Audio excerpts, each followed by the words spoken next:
Yet all the while, I had felt in my gut that Donald Trump was going to win this election. And why did I think he had such a strong probability of winning? It's because I understood what almost nobody else in the mainstream got, and that was the phony nature of the U.S. recovery. You see, the entire time, President Obama had been congratulating himself for having gotten us out of the mess that was created by his predecessor and bragging about the strength of the recovery and labeling anybody who was criticizing it as peddling fiction. I understood that the fiction that was being peddled was in fact reality, and the real fiction peddler was the commander-in-chief. But not only President Obama, but the Federal Reserve. Janet Yellen and the rest of her cronies at the Fed constantly talked about the U.S. recovery and how the strengthening economy would at some point result in higher interest rates. Of course, Wall Street had a vested interest in peddling that fiction. So everybody believed that the economy was strong, and therefore the voters would want to sign up for 4 more years. After all, if Obama was responsible for the recovery, they would want to continue that recovery under Clinton. They wouldn't want to go back to the supposed failed policies of Bush that somehow were now going to be adopted by Trump. But I knew the entire time that the recovery was an illusion, and it simply existed in the minds of the people who fabricated it. I knew that the average American was suffering. A lot of these Americans were Democrats who voted twice for President Obama, probably more enthusiastically the first time than the second time. But I knew how much President Obama had let his constituency down. He had promised change and delivered more of the same. He had promised hope, yet now the people who had hoped were hopeless. He had failed to deliver on those promises, and I knew that the campaign that Donald Trump was running was going to tap into that vein. And in fact, I think the final commercial that Donald Trump ran, his final 2-minute commercial, may have been what put him over the top. Because I knew that the only way that people could send a real message that they were mad as hell and they weren't going to take it anymore was by voting for Donald Trump. And in fact, even myself, I had planned up until the last minute to vote for Gary Johnson. That was my intention. In fact, had you polled me prior to the election, I would have indicated my preference for Gary Johnson. But I voted for Trump. This is the first time I voted for the winner of an election for the president, I think, in my life. I think I have voted Libertarian religiously every year since the first time I voted. I wasn't able to vote for Ronald Reagan the first time he ran. I was a senior in high school. But I was able to vote when he ran for re-election. And I didn't vote for him. I voted Libertarian because I was disappointed in the run-up of the national debt. Even though I liked him, I was upset about the increasing debt. And so I voted Libertarian. And I've been voting Libertarian ever since until I just voted for Trump. And the reason I voted for Trump, I was driving to the polls, and my wife convinced me in the car to vote for Trump. And what caused me to do it was I had been voting for Libertarians, not because I thought they were going to win, but because I wanted to send a protest, too, because I didn't like either of the candidates. And even though I was living in Connecticut, and I was pretty sure that there was no way Trump was going to win Connecticut, I thought that voting for Trump represented a better protest than voting for the Libertarian Party. That this time an outsider had infiltrated the Republican Party and, to me, represented a better protest vote, a better way for me to deliver a message of disgust to the powers that be, was voting for Trump. And more people in the mainstream seem to not want Trump. I mean, nobody really spent much time talking about how bad it would be if Gary Johnson were president. But everybody was assuring us how awful things would be and how horrible it would be if we voted for Donald Trump. It seemed to me that I could piss more people off by voting for Trump than I could by voting for Gary Johnson. And, I knew at that time, if I was making this decision, if I was voting for Donald Trump, out of protest, then a lot of other people were doing the same thing. Now, don't get me wrong. There are things about Donald Trump that I like, but there are plenty of things that I don't. So he's not my ideal candidate, but he was the ideal protest candidate. And I knew all along that this sentiment was there, but it was being underestimated because people believed the numbers. And I have done a good job on my video blogs and more frequently on my podcasts over the years going through why all the numbers were phony, why the jobs numbers didn't tell the whole story, why the GDP numbers were inflated. I knew that the rosy picture that everybody was painting wasn't real. And I also knew that the average American knew that it wasn't real. You know, Hillary Clinton's husband, when he ran, said it's the economy stupid. Well, it was the economy stupid again. I mean, despite all the other noise in this election, despite Hillary Clinton's criminal behavior, which unfortunately many people were willing to overlook in their support of Hillary Clinton, and despite all the other issues that dogged the Trump campaign all along, the bottom line, when people got into the voting booth, they voted their pocketbook and they voted their protest and they voted for Donald Trump. And Wall Street and the mainstream misunderstood this.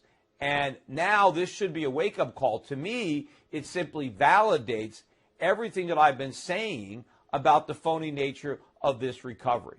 Now, what is going to happen going forwards? First of all, you know, the markets had already set themselves up for two scenarios. The first scenario was going to be a Hillary victory, which was pretty much baked into the cake, especially after the FBI announced that, okay, we reopened our investigation of the emails, but we found nothing, and now we're closing it again. The market was prepared for a Hillary Clinton victory. I thought it would be buy the rumor, sell the fact. I expected maybe the markets to rally initially, gold to sell off, and then for the markets to reverse, as they often do. That's actually what happened this time, only the reverse.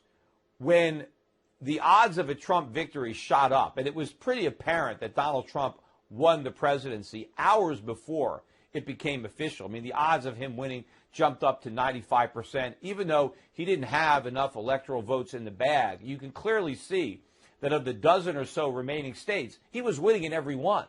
And so it seemed like it was almost impossible for Hillary Clinton to actually win, even though none of the networks wanted to say that concretely.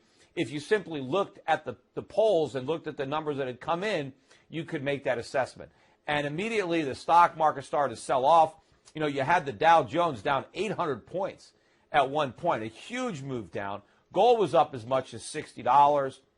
You had huge moves in the currency markets. I think I saw the peso down 13%, but the yen was up about 3.5%, the euro up 2%. The dollar index was down 2 points. So everything was reacting exactly the way people said it would react if Trump won. But, of course, it didn't last. You know, a lot of it might have been scare tactics. You know, you can't vote for Trump because the stock market will crash. But I was saying all along, why does the market think that Hillary Clinton is so good for the stock market and Trump so bad when Hillary is the one promising higher taxes and more regulations and Trump is promising lower taxes and fewer regulations? That would be better for business and supposedly better for the stock market than Hillary Clinton, although I did understand that the stock market today in America has much more to do with cheap money in the Fed than it has to do with the actual economy or the underlying earnings of the companies. So I thought maybe Wall Street thinks that the cozy relationship between the Federal Reserve and Wall Street and the government had a better chance of continuing under Clinton than under Trump, who was a wild card, an outsider, who had been very critical of the Federal Reserve, accused the Federal Reserve, rightly so, of being political and having inflated a bubble. So maybe they thought that a President Trump meant that bubble was going to burst. Well, I don't think so. In fact, unfortunately, I think the Fed is about to get more political than ever. Because if you actually look at what Donald Trump promised while he was running, and if you go and look at his acceptance speech, what is Donald Trump intending to do?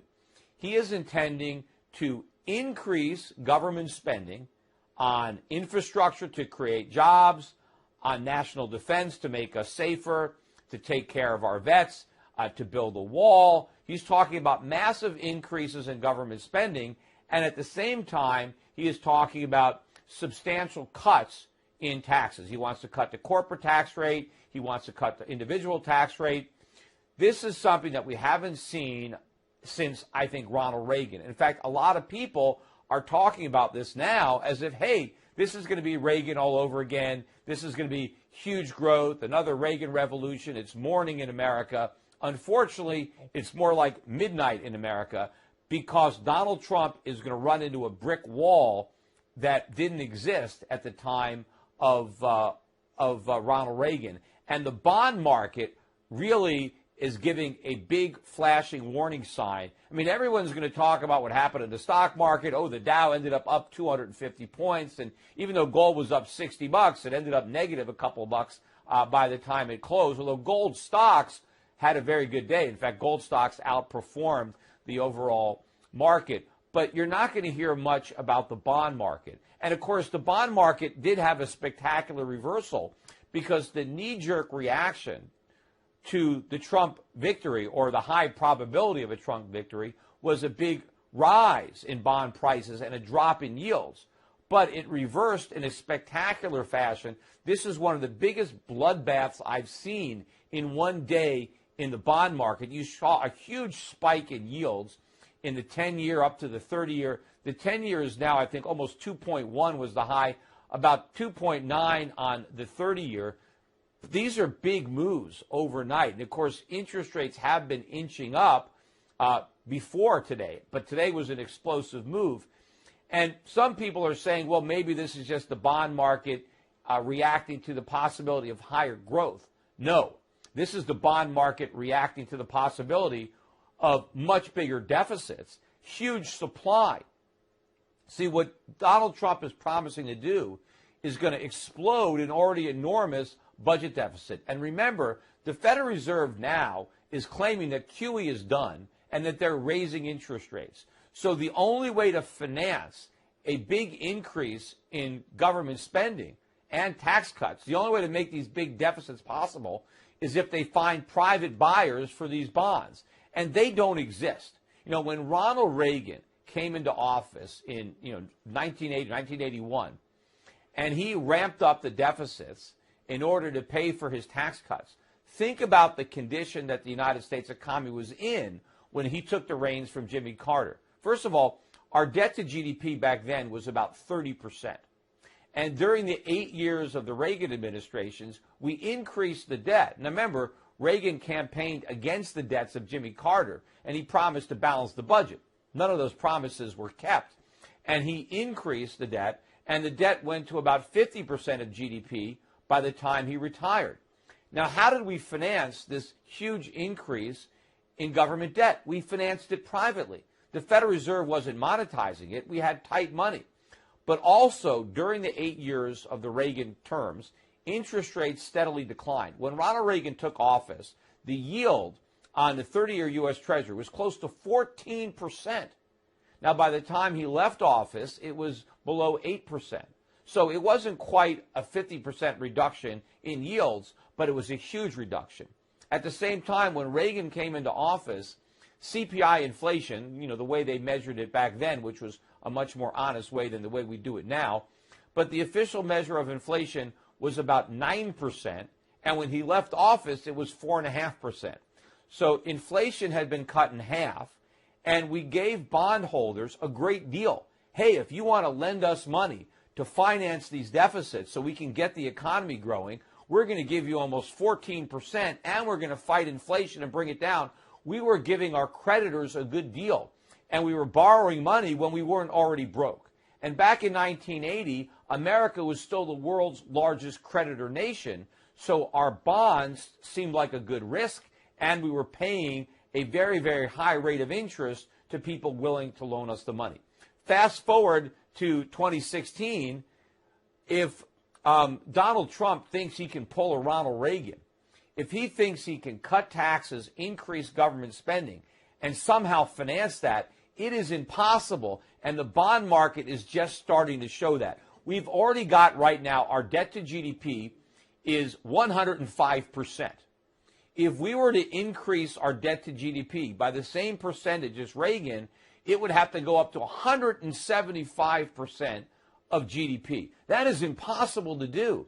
And remember, what yield are we offering our creditors? We're offering 2% on a 10-year and almost 3% on a 30-year. Who's going to want to buy that, especially when inflation is low but rising? It's not high and falling. We're just coming through the 2% number. And again, of course, that's based on our own, inaccurate measures. It's probably already much higher than that, but it's headed much higher. So if we now have an environment of rising interest rates and rising inflation, how is it possible to finance a massive increase in government spending? It's not. And in fact, the bond market is already starting to anticipate this glut of supply. And it looks to me that interest rates are likely to keep rising between now and the time that Donald Trump is inaugurated, which will make all of his plans impossible unless he has the cooperation of the Federal Reserve. You see, he's going to have to break his promise to increase government spending and not cut Social Security, or he's going to have to make the deal with the devil in the Federal Reserve. He's going to have to rely on the Federal Reserve to accommodate this massive increase in government spending that he wants and to finance the tax cuts that he's promised. Because if the Federal Reserve doesn't do this, interest rates will rise to the point where servicing the existing debt is going to be so onerous that there won't be any room in the budget for any more spending. In fact, we're going to have to raise taxes just to pay the increased price tag on the mountain of debt that we have. You see, Donald Trump did a very, very good job of pointing out that the economy was a disaster, right? And in fact, it's actually worse than he let on. I mean, despite the fact that he painted a pretty bleak picture, he actually sugar-coated it, because the picture was even bleaker than the one that Donald Trump was painting. Nonetheless, the average American understood how bad things were. He didn't believe all the hype.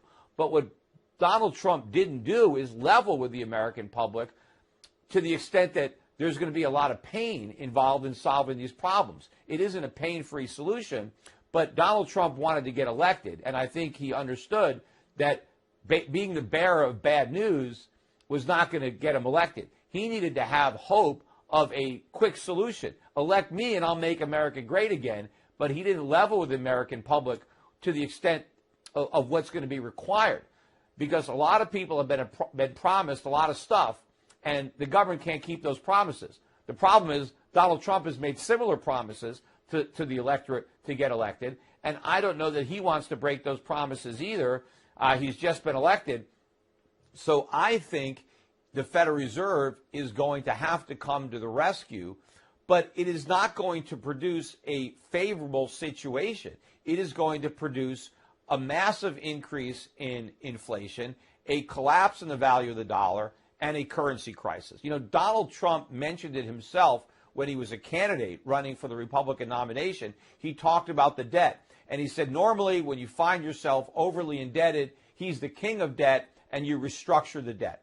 And the minute he said that, everybody jumped all over him, because restructuring the debt means asking our creditors to take a haircut. It means default. That's what we really need to do. We need to default on this debt because it's so massive we can't possibly repay it. We can't even service it if interest rates go up. But it's not just the bonded debt that we need to default on. We need to default on all sorts of promises that the government made that the taxpayer can't keep. We need to tell the people on Social Security, you're not going to get all your money. We need to tell people who are collecting government pensions that the money's not there. But nobody wants to do that, and Donald Trump did not prepare the electorate for that type of tough love. He was elected based on the fact that he could make America great again without asking anybody to sacrifice in the process. But we're going to find out just how much these deficits matter. See, we've been papering over the problem because we've been content to live in a financial bubble. We've been content to allow asset bubbles to continue to inflate as we allow the standard of living of the average American to deteriorate. Donald Trump wants to do something about that. Donald Trump wants to change the direction of the country. He wants to go back to real economic growth that benefits everybody. But the problem is we have to deal with the elephant in the living room first. We have to deal with the enormity of the debt that we've already accumulated during the bubble years. And there's only two ways to do that. We can honestly default on all these promises and reboot the economy, but ask a lot of people to accept a lot of sacrifices because they're not going to get paid the money they've been promised, or we can do it through inflation. And if you remember when Donald Trump initially, floated that trial balloon about renegotiating the debt, he quickly changed. And he said, we would never have to do that because we could just print money and that's what we're going to do. And I think that is what he's going to do. So as much as he criticized the Federal Reserve for being political under Obama, the Fed is going to be just as political under under Trump, except a currency crisis is going to intervene and put an end to it. That is where we are headed. And maybe the election of Trump will accelerate this process of a currency crisis. Because when we try to finance these debts, when the Federal Reserve has to call off the rate hikes, maybe they'll call off the December rate hike, but they're not going to be able to hike rates, when they have to, relaunch quantitative easing, because the only way to finance these deficits is for the Federal Reserve to do it, because there's nobody who's going to buy these bonds at such low rates of interest, and we can't afford to sell the bonds at a market rate of interest. The Fed is the buyer of only resort, and when they have to ramp up QE, and the dollar starts to collapse, and the inflation genie that's already out of the bottle, and the rate's going to start to pick up, we are going to be headed for a currency crisis, and it's going to hit the fan, and it's going to happen during the Trump administration. And the good thing about Donald Trump being there, being at the helm of this Titanic, when we finally hit this iceberg that we should have hit a long time ago, is that maybe Donald Trump will have the good sense at that point, when we are in a crisis, he is not going to avert the crisis. And in fact, with a Republican-controlled Congress, he's going to try to be all things to all people. There is no break at all on government spending or tax cuts. And as long as they think they can get away with it, they will do it until the market brings an end to the party. And when they do, finally, we may make the appropriate reforms. I think potentially Donald Trump might understand that government is the problem and that the free market is the solution. And a lot of the plans that he may have had or that he may have expressed to voters, well, we're going to have to come up with a new plan because we're just too broke to afford that. The debt is too high, and we really have to start over. We have to go back to an economy that saves and invests, which means we have to tear up the credit cards, not only on an individual level, but on a government level. We are going to have to check ourselves into rehab. I've been talking about this for years. We've been high as a kite on government stimulus. The economy is a bigger disaster than the one that Trump campaigned on and was elected on. And so there's going to be a lot more that's going to be required, a lot more sacrifices on part of a lot more people to finally turn the corner and reverse the damage. But in the meantime, the investment strategy, as far as I'm concerned, hasn't changed at all. We simply maybe accelerated the currency crisis that is the inevitable result of a sovereign debt crisis that nobody wants to identify. People think that we can run these deficits forever, that there's no limit to the amount of debt that we can run up, that the lenders are never going to want to get their money back, and so we can borrow forever, and rates can stay low forever, and we can import forever and run deficits forever. None of this is true, and we're about to come smack dab in collision with reality. And hopefully the voters are prepared for it. Hopefully the country is prepared for it. They know that what we were doing before didn't work. So maybe there is a consensus out there, but I doubt it. I don't know that the American public is actually prepared for what needs to be done to finally right this ship. But hopefully we can do it. And maybe we have a better chance of doing it with Donald Trump as the president and Republicans in Congress than we might have been, certainly, had Hillary Clinton been president, and even worse, had the Democrats taken control of Congress. But that's it for now. But make sure I'm doing far more of my podcasts. I'm doing a couple a week. So don't wait for the next video blog. Keep listening to these podcasts. And I do expect the market developments. We had a bunch of noise today, a lot of trading and repositioning. The most significant